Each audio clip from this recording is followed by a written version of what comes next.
النهارده في مدرستنا ميت الرفع رقم 1 هنقدم لكم محاضرة أو ندوة بعنوان ترشيد الاستهلاك. المجموع ده عام بس احنا هنخصصه في انواع كثيره من ترشيد الاستهلاك. اعزائي الطلبه والطالبات، مدرستنا ميت الرفع رقم 1 اولا ترشيد استهلاك الكهرباء، المياه وغيرها من الطاقه النظيفه. وقامت دولتنا مصر الحبيبه بعده مشروعات لاستخدام الطاقه النظيفه والبعد كل البعد عن استخدام الطاقه التي تنتج تلوث. اولا نيجي على تاريخ الحضاره للطاقه. كان الانسان يستخدم الفحم، ونظرا لتلوثه والانبعاثات الحراريه التي كانت تنتج على الفحم قامت الدوله بالغاء استخدام الفحم واستخدام الطاقه النظيفه المتمثله في الغاز الطبيعي والطاقه الشمسيه والطاقه الحراريه او طاقه الرياح. قامت دولتنا الحبيبه بعمل مشروعات قوميه في مجال عديد. النهارده هنتكلم عن ترشيد استهلاك الطاقه وهي الكهرباء. طبعا الكهرباء كانت زمان تستخدم انتاج الفحم كده لغنات، يبقى الدوله قامت باستحداث عناصر طاقه مصادر طاقه جديده غير الفحم. ليه الفحم؟ لانه يلوث البيئه. انتجنا مشروعات اللي هي استخدام الغاز الطبيعي الذي لا يلوث البيئه. يبقى اول حاجه يا اولاد استخدام الفحم، الدوله لغته واستخدمت الغاز الطبيعي. في مشروع قومي اعزائي الطلبه والطالبات يجب ان تدركه، وهو المشروع المجال الاول في تنميه مصرنا الحبيبه، وهو مشروع استخدام الطاقه النظيفه عن طريق الهيدروجين الارضي. فصل المياه عن الهيدروجين، وهذه الطاقه هو المشروع التي تتكاتف فيه دولتنا الحبيبه مصر، وهو مشروع الطاقه النظيفه الذي يوفر العديد من الطاقه. يبقى اول حاجه يا اولاد لازم نعرف ان الدوله بتتجه الى استخدام الطاقه النظيفه بعنوان الطاقه الخضراء عن طريق مشروع قومي في العاصمه الاداريه الجديده، وهو استخدام فصل الهيدروجين من المياه لانتاج طاقه نظيفه غير ملوثه للبيئه. دي اهم نقطه في مجال ترشيد الاستهلاك. طيب انت كطالب وكولي امر او كاسره عامه، قامت الدوله بانتاج المصابيح التي لا تنتج عنها الاحتباس الحراري او الوهج الحراري، وقامت بصناعه اللمبات او المصابيح الموفره للطاقه ولها دليل. دي درجات استخدام الطاقه وتوفير الطاقه في المنازل.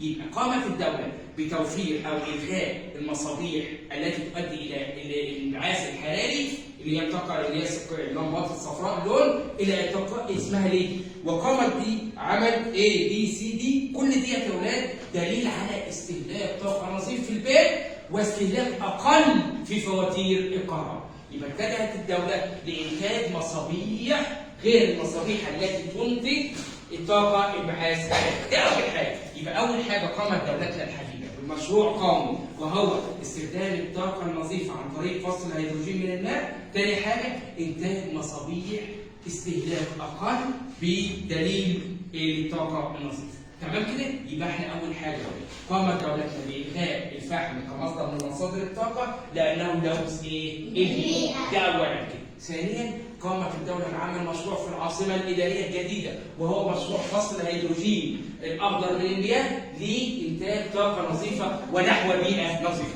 احنا مدرستنا مثل الرفع نحو غيرنا التربيه الاجتماعيه نعمل على استخدام المصابيح الحديثه التي توفر الطاقه الكهربائيه. دي اول حاجه يا اولاد. طيب يبقى احنا كولي امر وكطالب نستخدم الطاقه النظيفه عن طريق اللمبات الليدات غير الحراريه الثانيه. دي كانت تستهلك كثيرا وغير مكلفه للانسان، يبقى دي بتوفر في الطاقه. ثاني حاجه يا اولاد في ترشيد استهلاك المياه. ترشيد استهلاك المياه اساس الحياه، مفيش حاجه تستغنى عن المياه. طيب اول حاجه خريطه مصر قامت الدوله بزياده مساحه الاراضي الزراعيه. ليه؟ أو الري بالتنقيط أو الرش عوضا عن الري بالغمر. كان زمان كان الفلاحين يستخدموا الري بالغمر، وهذا سلوك سيء. الدولة بعد تفكير وجهود الدولة والمهندسين الزراعيين وغيرهم قاموا بإلغاء الري بالغمر الى الري بالتنقيط والرش، وهذا مشروع قومي يجب يعني مميزات وعيوب. نيجي اما اجي اسالك اقول نحن مع الري بالغمر والري بالتنقيط ولا الرش؟ يبقى الري بايه؟ لانه يوفر نسبه كبيره من الميه. طيب، وحددت الدوله بعض الفلاحين والمزارعين بعدم زراعه الارز الا في مناطق معينه لانه يستهلك نسبه كبيره من المياه. يبقى كده بحدود الدوله. اتكلمنا عن ترشيد الكهرباء، ترشيد المياه. طيب احنا كطلاب لازم نعرف مميزات الاستهلاك النظيف للمياه. اول حاجه في بيوتنا ومدارسنا غلق سنابير المياه بكل حرص. تمام؟ والاطمئنان عليه. يبقى غلق صنبور المياه بعد الاستهلاك المباشر. طيب في تنظيف الاسنان كوب من الماء بدل المياه الجاريه. دي برضه بعض السلوكيات الايجابيه التي تتمتع بها كطالب. يبقى السلوكيات اول حاجه غلق الصنبور عند استخدام الحاجه، وغسل الاسنان عباره عن كوب كده، وغسل الاسنان بدل المياه الجاريه. تمام كده؟ يبقى قامت الدوله بعمل عده مشروعات في ترشيد استهلاك المياه. طبعا في محطات كهربائيه يا اولاد الدوله ايضا استغلت هذه الفرصه، وهي قريه بلبال في صعيد مصر. انتاج الطاقه عن طريق الشمس. برافو عليكم، طريق الشمس. ليه يا استاذ؟ علشان برافو عليك. احنا طبعا عارفين ان صعيد مصر بيتعامل عليه الشمس طوال ايه؟ يعني تقريبا يعني. الدوله استغلت هذا المشروع بعمل في قريه بلبال بالذات، عمل محطات شرائح لامتصاص ايه؟ الشمس. اللي هي شرائح حراريه تمتص الشمس وتنتج الطاقه عن طريق ايه؟ الشمس. برافو عليك. يبقى احنا كده يا ولاد عشان ندوتنا او محاضرتنا نستفيد منها معلومات، قامت الدوله بعمل مشروعات في ترشيد الكهرباء وترشيد المياه. هنبدا بترشيد الكهرباء كده. اول حاجه قامت بعمل محطات انتاج الكهرباء او الكهرباء عن طريق ايه؟ محطه بلبال للاستفاده من درجه الحراره العاليه في صعيد ايه؟ مصر. طيب برضه الدوله قامت بعمل محطات للاستفاده من الرياح. في دورات الرياح. فين بقى في الرياح؟ في جبل الزيت. ايوه ليه؟ جبل الزيت في البحر الاحمر. هناك الرياح شديده، لا لازم نستهلكها. قاموا بعمل محطات للاستفاده من طاقه الرياح اللي هي جبل الزيت. طيب يبقى يا اولاد خلاصه ندوتنا لازم تعرفوا حاجه عن ترشيد الاستهلاك في كل شيء. تنظيم وقتك، يبقى ترشيد الكهرباء ومعرفه جهود الدوله والحفاظ عليه. تمام كده؟ يبقى اول حاجه عرفنا ترشيد الاستهلاك في كام؟ في تنظيم وقتك في كل حاجه، وخدنا ترشيد استهلاك الكهرباء، المياه وغيره، وعرفنا مشروعات التي قامت بها ايه؟ الدوله. تمام كده. نيجي بقى على سلوكيات عامه يجب ان تتبعها عند الحفاظ على كهربتك او في البيت يعني او المنزل او عدم اضاءه الانوار اثناء النهار الا للضروره القصوى. فرضك يا ولاد في بعض سلوكيات برضك قامت الدوله بعمل دليل للحفاظ على الكهرباء في استخدام الفريزر، عدم فتح الفريزر الا للضروره القصوى في فتره معينه. كل فتحه للفريزر عمال او بصوره مستمره كده بيستهلك كهرباء كتير، فقامت الدوله او بعد التنبيهات اللي انا قلنا عليها عدم فتح الفريزر بتاع الثلاجه الا للضروره القصوى.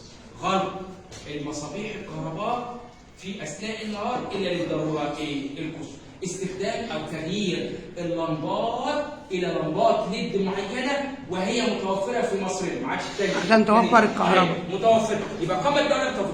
طب بتعمل ايه اللمبات دي؟ بتوفر عندك مصاريف فاتوره الكهرباء، بتوفر عندك الاضاءه التي تساعد على صحه العين. تمام كده يا اولاد؟ تمام. قبل ما ننتهي يا اولاد من نقطه معينه، قامت الدوله ايضا بعمل محطات كهربائيه عن طريق التكنولوجيا الحديثه التي توفر الطاقه عن الزيوت والحاجات والبنزين والحاجات دي. تاني حاجه برضه يا اولاد قامت الدوله بعمل تغيير كابلات السلوك، وده واقع عايشينه فيه قريتنا الرخ. تغيير الكابلات المتهالكه التي كانت تؤدي الى بعض الافراد الى كابلات مغطاه بغطاء. طيب والكابلات دي بتوفر الطاقه. زمان كانت الطاقه كانت غير موفره. يبقى كده خلاصه ندوتنا اعزائي الطلبه والطالبات في مدرستنا بيت الرخا، اولا كنا بنتكلم عن ندوه بمعنى ترشيد الاستهلاك، وقام بترشيد استهلاك الكهرباء، المياه وغيرها من تنظيم الوقت في حياتنا. وخلاصتنا ان احنا عرفنا جهود الدوله واهم الاساليب الحديثه التي يجب التعليمات والاساليب التي في حياتنا يجب اتباعها للسيطره.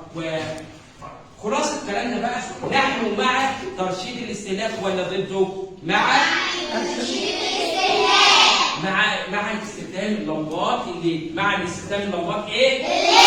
الموفره للطاقه، معا في تحييد دولتنا وتقديرها على جهودها على عمل عواميد الاناره واستخدامها، معا ولا ضد؟ معا. كده خلاصه ندوتنا نحن مع ترشيد الاستهلاك.